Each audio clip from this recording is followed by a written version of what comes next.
Bonjour et bienvenue dans cette vidéo dans laquelle j'ai le plaisir de vous présenter l'article de blog de cette semaine, article que j'ai intitulé Pourrez-vous résister au chant des sirènes? Alors, comme je l'explique en introduction, lorsque je parle du chant des sirènes, je n'ai pas pu résister en fait à vous raconter cette petite anecdote de moi quand j'étais petite et que je pensais qu'il s'agissait de la sirène des pompiers. Et je ne voyais vraiment pas, mais alors pas du tout, pourquoi on aurait voulu céder au chant des sirènes de pompiers, puisque c'est assez désagréable et ça casse les oreilles. Et puis à l'école, eh bien, j'ai appris que les sirènes étaient des créatures mythologiques, donc de la mythologie grecque, et que ces sirènes chantaient. Donc ça me rapprochait déjà un petit peu plus de la notion de chant des sirènes, mais c'est une expression qui restait tout de même assez obscure pour moi. Moi, alors depuis le temps, comme je l'écris, rassurez-vous, j'ai compris cette expression, mais à chaque fois que j'entends maintenant cette expression, je ne peux pas m'empêcher de sourire en pensant à la petite fille que j'étais et qui trouvait que la sirène du camion de pompiers n'avait rien qui donne envie de céder à son chant. Je ne trouvais pas du tout que cette sirène chantait. Et puis, il y a quelques jours de cela, pendant que j'étais en train de parcourir la presse pour trouver des idées de cours et de thèmes à partager avec vous, eh bien, je suis tombée sur cette phrase dans un article de presse que je cite ici, un article du Figaro du 8 avril 2024. Et c'était un article consacré aux jeunes et à la lecture. Et à l'intérieur de cet article, il y avait cette phrase: les enfants d'Instagram et de TikTok ont-ils encore l'esprit de discernement et l'attention suffisante pour résister aux sirènes de l'immédiateté que procure la technologie? Donc, dans cet article, on s'interroge sur la baisse du nombre d'heures consacrées à la lecture et bien sûr la concurrence du livre, de la lecture face aux réseaux sociaux, aux écrans. Là, on nomme Instagram, TikTok, enfin bref. Donc, en lisant cet article, je me suis dit que il pourrait être intéressant de vous présenter cette expression un peu plus en détail et me voilà en train de faire la vidéo suite à l'article de blog. Donc, on est parti pour découvrir cette expression. Alors, céder au chant des sirènes. L'expression céder au chant des sirènes fait référence à succomber à une tentation. Succomber, c'est quand on succombe, c'est quand on ne peut pas résister, on craque. Alors, on va dire on a craqué devant une tablette de chocolat. Quand on craque devant du chocolat, eh bien, on succombe à la tentation, on se laisse aller. Donc, céder au chant des sirènes, c'est une expression qui fait référence à succomber à une tentation, mais dans le sens d'une tentation dangereuse ou séduisante, malgré les avertissements que l'on a pu recevoir ou malgré les conséquences négatives que l'on connaît.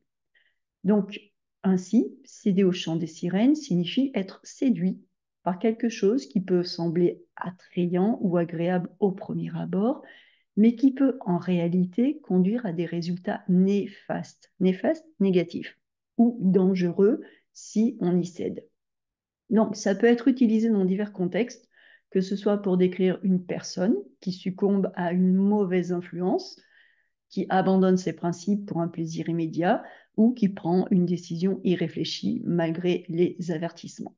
Donc, dans le cas de l'exemple que je vous ai donné juste avant de céder au chant des sirènes en succombant à la tentation de la tablette du chocolat, la tablette de chocolat, pardon, ça serait valable vraiment si vous essayez de faire un régime pour perdre du poids ou si vous êtes diabétique et votre médecin vous a dit attention, ne mangez pas de sucre. Et puis un jour, eh bien, vous craquez, vous cédez au chant des sirènes, vous succombez à la tentation et vous mangez du chocolat. Mais il y a effectivement cette idée que ça peut être, c'est mauvais pour vous, vous le savez, mais vous n'avez pas pu résister.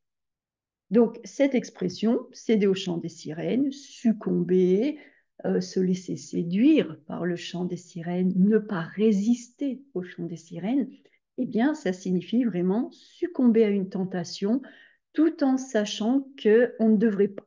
Voilà, que On s'est laissé berner, avoir, ensorceler, on n'aurait pas dû. Alors, l'origine de cette expression se trouve dans la mythologie grecque. Euh, J'en ai déjà un petit peu parlé en introduction, mais là, j'y reviens de façon un peu plus approfondie. Donc, cette expression tire son origine de la mythologie grecque. Et dans la mythologie grecque, les sirènes étaient des créatures marines, souvent représentées comme des femmes oiseaux.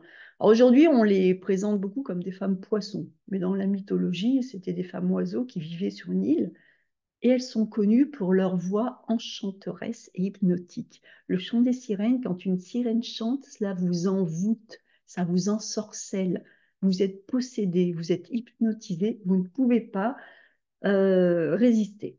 Donc, selon la légende, toujours, puisqu'on est dans la mythologie grecque, la mythologie, c'est vraiment de la légende, hein, eh bien, les sirènes chantaient des mélodies irrésistibles qui ensorcelaient les marins et les marins qui naviguaient à proximité de leur île. Et ainsi, les sirènes pouvaient les attirer sur leur île et les marins mouraient, ils périssaient, périr, mourir sur les récifs. Les récifs, ce sont les rochers qu'il y a au bord d'une île, là où c'est dangereux de naviguer. Un récif, c'est très dangereux. Si vous êtes avec un bateau, vous allez éviter les récifs à tout prix.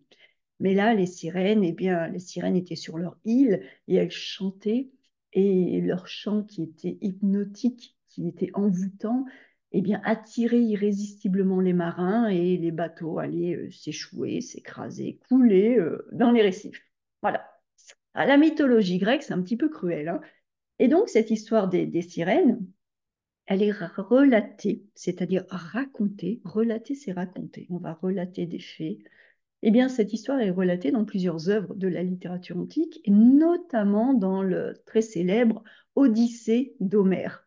Alors, l'Odyssée d'Homère, même si vous n'avez pas lu, vous connaissez plus ou moins, parce que c'est l'œuvre, c'est une épopée dont le héros Ulysse, on en a souvent entendu parler, est confronté à leur chant, au chant des sirènes, mais grâce à une ruse que je vais vous dévoiler un petit peu plus bas dans l'article, eh bien, Ulysse pourra résister à la tentation et continuer son périple. Un périple, c'est un voyage et donc, cette légende est devenue une métaphore pour désigner le fait de succomber ou résister à une tentation séduisante, malgré les conséquences potentiellement désastreuses. Donc, le chant des sirènes aujourd'hui, c'est ce que je vous expliquais juste avant, c'est succomber à la tentation. Et l'origine de cette expression, c'est dans l'Odyssée d'Homère, et parce que les sirènes avaient l'habitude de chanter des mélodies, des chants irrésistibles et envoûtants pour attirer les marins. Voilà. Et donc, si on succombe, si on cède au chant des sirènes, on va avoir des problèmes. Et si on résiste, on va se sortir glorieux et vainqueur comme Ulysse. Alors, je vous ai dit que le chant des sirènes, cette expression venait de la mythologie grecque, de l'Odyssée d'Homère. Donc Homère, c'est l'auteur, c'est le poète, et l'Odyssée, c'est son grand poème.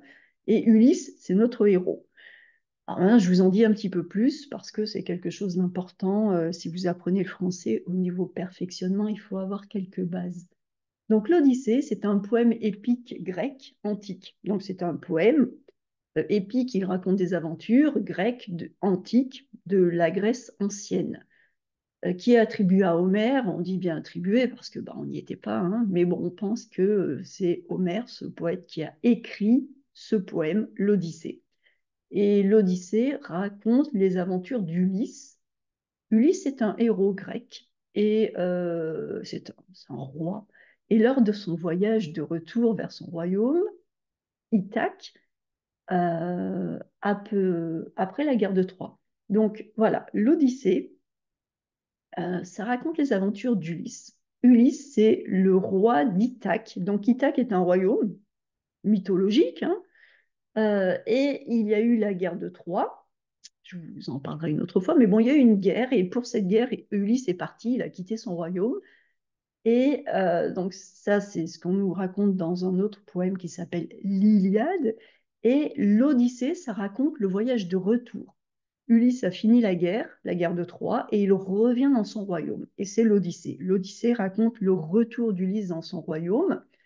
Et bien sûr, comme on est dans la mythologie grecque, le retour ne va pas se faire calmement.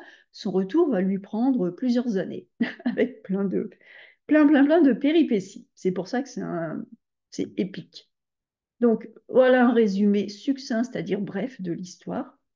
Donc, après la chute de Troie, Troie, c'est une grande ville aussi, très, très célèbre dans la Grèce, dans l'Antiquité, un autre royaume. Après la chute de Troie, Ulysse entreprend, donc il commence un voyage de retour vers Ithaque, son royaume. Parce que à Ithaque, dans son royaume, il y a sa femme, Pénélope, qui l'attend, son fils, Télémaque. Pénélope, on y reviendra. Pénélope est aussi un personnage devenu célèbre parce qu'elle a attendu son mari pendant des années. Et Pénélope a réussi à justement ne pas céder à la tentation, ne pas céder au chant des sirènes, parce que tous les hommes puissants du royaume d'Ulysse voulaient se marier avec Pénélope, puisque Ulysse ne revenait pas. Tous les hommes voulaient se marier avec Pénélope et Pénélope a dû résister aux avances de tous les hommes. Et donc voilà, après la chute de Troie, la guerre de Troie est terminée, Ulysse commence le voyage de retour vers son royaume qui s'appelle Ithaque, et dans son royaume, eh bien, il y a sa femme Pénélope qui l'attend, et également son fils Télémaque. Alors, son voyage, comme je vous l'ai dit, son voyage n'est pas de tout repos, il est marqué par de nombreux obstacles et des péripéties. Ça ne va pas être facile. Et notamment la colère des dieux, les tempêtes, les rencontres avec des monstres, des sorcières et des épreuves qui vont tester son caractère. Ulysse et ses compagnons affrontent le cyclope Polyphème, la magicienne Circé. La magicienne, c'est celle qui change les gens en cochons.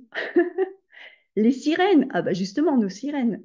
Les monstres, Scylla et Charbide, et ainsi que l'autophages, entre autres. Donc, on est vraiment, si vous pouvez, lisez l'Iliade, lisez l'Odyssée, parce que ce sont des récits magiques euh, c'est vraiment intéressant. Donc, pendant l'absence d'Ulysse, sa femme Pénélope est harcelée par des prétendants qui veulent prendre sa place en tant que roi d'Ithaque. C'est ce que je viens de vous dire. Pénélope doit résister à tous les hommes. Finalement, Ulysse parvient à revenir chez lui, déguisé en mendiant. Avec l'aide de son fils Télémaque et d'un petit groupe de fidèles, il se débarrasse des prétendants qui ont envahi son palais, tous les hommes qui voulaient se marier avec Pénélope. Et après avoir prouvé son identité à Pénélope, Ulysse retrouve finalement son trône et rétablit l'ordre à Ithaque. Tout est bien qui finit bien. Donc, dans l'Iliade, pardon, dans l'Odyssée, oulala, dans l'Odyssée, eh bien, c'est le voyage de retour d'Ulysse. Mais comme Ulysse est parti pendant des années, il y a d'une part tous les hommes qui voulaient se marier avec Pénélope pour prendre sa place et qui avaient littéralement, effectivement, envahi son palais, qui était dans le palais d'Ulysse. Il a dû prouver son identité à Pénélope en lui dévoilant un secret que seuls eux deux connaissaient à propos de leur lit et puis, grâce à cela, il a pu retrouver son trône et rétablir l'ordre à Ithaque. Parce que, effectivement, un royaume dans lequel le roi n'est plus depuis des années est un royaume qui est en très grand danger. Donc, l'Odyssée, c'est un récit qui est riche en aventures et en enseignements moraux, hein. On teste le caractère d'Ulysse, on teste le bien, le mal. Il y a des réflexions sur la nature humaine, la loyauté, le courage, le retour au foyer. Je vous encourage vraiment non, je vous encourage à lire, je vous encourage pas pardon, je vais corriger ça. Je vous encourage à lire cette Odyssée, à vous laisser transporter par ces récits magiques, mythologiques et à découvrir l'un des classiques de la littérature grecque antique. Ce récit, vous pouvez le lire par épisode, par petits morceaux. Vous pouvez tout à fait le découper et y accéder par morceaux si vous avez peur de vous lancer dans la lecture de l'ouvrage en entier. Et les morceaux, on peut lire une fois l'épisode du Cyclope, une fois l'épisode de la magicienne, une fois les sirènes. Voilà. Vous n'êtes pas obligé de tout lire. Voilà. Alors maintenant, l'épisode des sirènes. On arrive, hein. C'est toujours assez complexe hein, quand on commence à parler de mythologie, mais au niveau perfectionnement, c'est utile. Donc, l'épisode des sirènes. Donc, l'épisode des sirènes prend lieu dans le récit de l'Odyssée. Et cet épisode se déroule lorsque Ulysse et son équipage naviguent près de l'île des Sirènes parce qu'ils veulent rentrer chez eux, ils veulent retourner à Ithaque. Et pour retourner à Ithaque, entre Troie, hein, puisque la guerre de Troie est terminée, donc ils rentrent à Ithaque. Et donc, sur le voyage, ils passent à côté de l'île des Sirènes. Alors, les sirènes, ce sont des créatures marines qui ont ces voix qui sont enchanteresses, enchanteurs, enchanteresses, qui vous enchantent, qui vous envoûtent, qui vous font perdre la tête. Et ces voix sont capables de charmer les marins qui les entendent et ça les attire vers leur mort sur les rochers. Tout à l'heure, j'ai utilisé le terme de récif. Donc, les récifs, les rochers. Alors, pour éviter d'être ensorcelé par leur chant, Ulysse, qui est très malin, très intelligent, Ulysse prend des précautions, parce qu'il le sait, il sait ce qui va se passer. Donc, il ordonne à ses hommes de boucher leurs oreilles avec de la cire. Donc, les marins ne pourront pas entendre le chant des sirènes. Et lui a envie d'écouter ce chant. Mais il sait que s'il écoute ce chant, il met sa vie en danger, parce qu'il va vouloir aller vers cette île, et c'est dangereux. Donc, comme il veut préserver sa vie, eh bien, il se fait attacher solidement au mât du navire. Le mât, c'est le grand pilier en bois où il y a la voile. Il se fait attacher au mât de son navire. Et de la sorte, il peut entendre le chant sans être tenté de se jeter dans les eaux pour aller rejoindre les sirènes. Et comme il a bouché les oreilles de ces marins avant, ces marins, eux, vont pouvoir continuer à naviguer sans être attirés par ce chant des sirènes. Et ainsi, grâce à cette stratégie, eh bien, Ulysse et son équipage parviennent à passer près de l'île des sirènes sans succomber à leur enchantement, sans succomber au chant des sirènes. Donc cet épisode met en valeur une fois de plus l'intelligence et la ruse d'Ulysse, ainsi que sa capacité à naviguer à travers les dangers, donc les dangers physiques, les dangers de la vie, en utilisant la prudence et la maîtrise de soi. Ulysse est un roi, donc il prouve ses capacités dans cet épisode. Mais si vous pouvez lire uniquement l'épisode des sirènes dans l'Odyssée, vous verrez, c'est très intéressant. Alors, pourquoi est-ce que je vous raconte tout ça? Pourquoi est-ce qu'il est important de connaître la mythologie grecque quand on apprend la langue française? Eh bien, parce que, pour pas mal de raisons. D'une part, ça va vous apporter une certaine richesse culturelle parce que la mythologie grecque, c'est une part importante de l'héritage culturel occidental. On a la mythologie grecque, la mythologie romaine, et donc il y a beaucoup de concepts et de références, ainsi que d'œuvres littéraires en français, qui font allusion à des figures, à des récits de la mythologie grecque. Voilà, le chant des sirènes. Donc avoir une compréhension de ces bases, de la base des mythes, on ne vous demande pas de devenir spécialiste, hein, mais avoir une compréhension de la base de ces mythes, ça permet de mieux apprécier et de comprendre ces références culturelles. Ça vous permet, comme on vient de le faire, de comprendre le langage figuré, je vais y arriver, le langage figuré, et des expressions idiomatiques qui sont effectivement tirées de la mythologie grecque. Donc là, c'était voilà, le chant des sirènes. Mais quand on parle d'un travail titanesque, Titan, eh ben, Titan, c'est une figure de la mythologie grecque. Voilà, Titan, Chronos, tout cela, il faut les connaître. Donc, comprendre ces expressions idiomatiques, ça enrichit la maîtrise de la langue et ça facilite la communication, ça facilite la compréhension. Ça vous évitera de faire comme moi quand j'étais petite et de penser que le chant des sirènes, c'est la sirène des pompiers. Pas du tout. C'est la sirène d'Homère, de l'Odyssée, c'est Ulysse.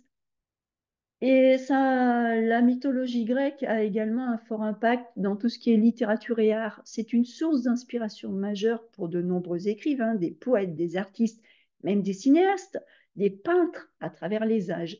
Donc beaucoup d'œuvres de la littérature française, mais de l'art en général, font souvent référence de façon directe ou indirecte à ces mythes.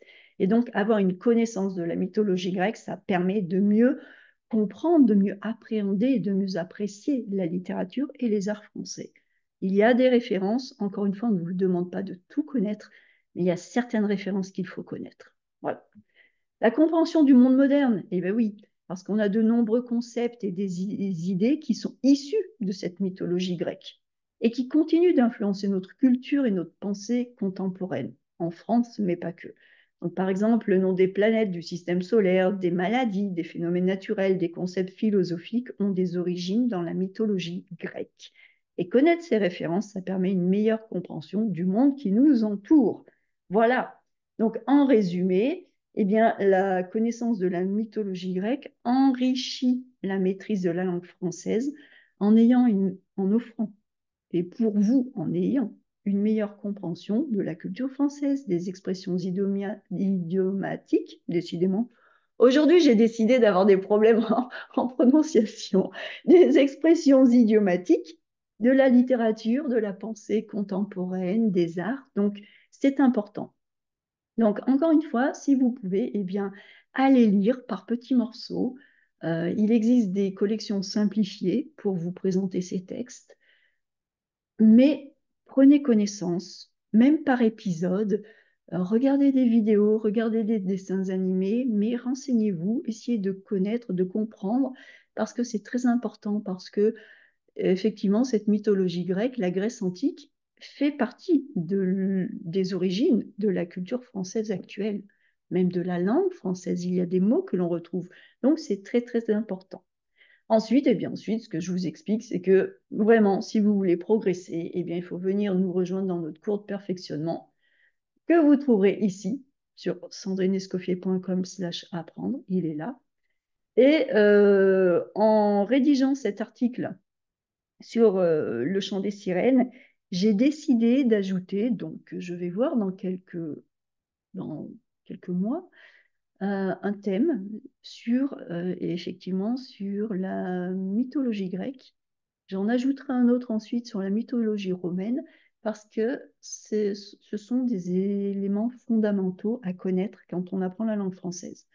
Donc là, dans ce cours de perfectionnement intégral, eh bien, chaque mois, je choisis un nouveau thème et dans ce thème, j'utilise des documents authentiques, aussi bien des textes que des vidéos, des documents audio, et je vous aide à approfondir ce thème, je vous aide à bien le comprendre, vous avez le vocabulaire, donc vous progressez en parallèle sur le plan linguistique et en même temps sur un plan social, culturel, historique, politique. C'est un cours que vous travaillez en toute liberté. Vous pouvez faire et refaire autant que vous voulez, aux heures qui vous conviennent, les jours qui vous conviennent. Et c'est un cours qui a le meilleur des deux mondes, c'est-à-dire que vous avez votre indépendance, vous êtes libre, vous travaillez à votre rythme, mais vous avez toujours du contenu d'actualité, puisque moi, chaque jour, je complète ce cours. Chaque mois, je choisis un nouveau thème. Chaque semaine, vous avez de nouvelles activités, de nouveaux exercices à faire. Et donc, vous êtes toujours à la pointe de l'actualité française, à la pointe de l'actualité de ce qui se passe dans la société française.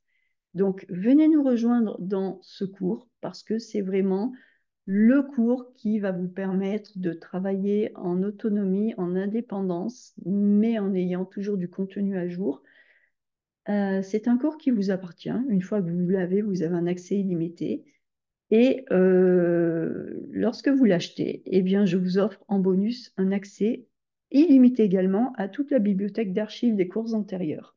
Donc, vous avez des dizaines et des dizaines d'heures de travail. Chaque mois, vous avez des dizaines d'heures de travail supplémentaires. Et quand vous l'achetez en ayant accès à toutes les archives des 2 dernières années, vous avez littéralement des centaines d'heures de travail. Donc, venez nous rejoindre dans ce cours. Et dans quelques mois, dans ce cours, j'ajouterai comme nouveau thème eh bien, une initiation à la mythologie grecque et une initiation à la mythologie romaine. Et ça nous permettra de balayer aussi le vocabulaire, de voir à quel point c'est connecté encore aujourd'hui dans les arts, dans la langue française, dans les expressions françaises. Donc vraiment, venez nous rejoindre dans ce cours. C'est la meilleure façon de progresser. Et pour ce qui est d'aujourd'hui, eh bien, je vous laisse. Prenez le temps, c'est une longue vidéo. Prenez le temps de la relire, enfin de relire l'article de blog, puisqu'il s'agit de la vidéo de l'article. Prenez le temps de relire l'article de blog et prenez le temps de revoir cette vidéo. Il y a beaucoup d'informations. Ça demande le temps de, voilà, de poser les choses, n'allez pas trop vite. La mythologie grecque, même quelque chose comme l'épisode du chant des sirènes, ça demande de comprendre, d'avoir une plus grande image d'Homère, de l'Odyssée, Ulysse, le royaume d'Ithaque, Pénélope, ces sirènes, qu'est-ce que c'est que tout ça? Donc prenez le temps de réécouter cette vidéo, allez lire l'article et puis venez nous rejoindre dans ce cours de perfectionnement parce que vraiment, c'est là qu'on a le temps d'approfondir. C'est là que je suis la plus disponible pour mes étudiants. C'est le cours dans lequel je vous accompagne pour progresser. C'est le cours qu'il vous faut si vous voulez comprendre la société française, si vous voulez venir en France, vivre en France, être en vacances en France, étudier la langue française, passer votre DELF, passer votre DALF. C'est le cours qu'il vous faut et c'est le cours dans lequel je vous accompagne. Donc voilà, je vous ai dit beaucoup de choses dans cette vidéo. L'article de blog est très riche. Mais si vous voulez vraiment prendre le temps de bien comprendre les choses, eh bien, c'est dans le cours de perfectionnement qu'il faut venir nous rejoindre parce que c'est là que vous pourrez apprendre le plus de choses. Eh bien, je crois que j'ai fini. Je vous laisse. Je vous souhaite un excellent apprentissage et on se retrouve jeudi pour le prochain article de blog, samedi pour une activité réservée aux abonnés et mardi prochain pour la vidéo suivante. Je vous souhaite une excellente semaine et je vous dis à très bientôt.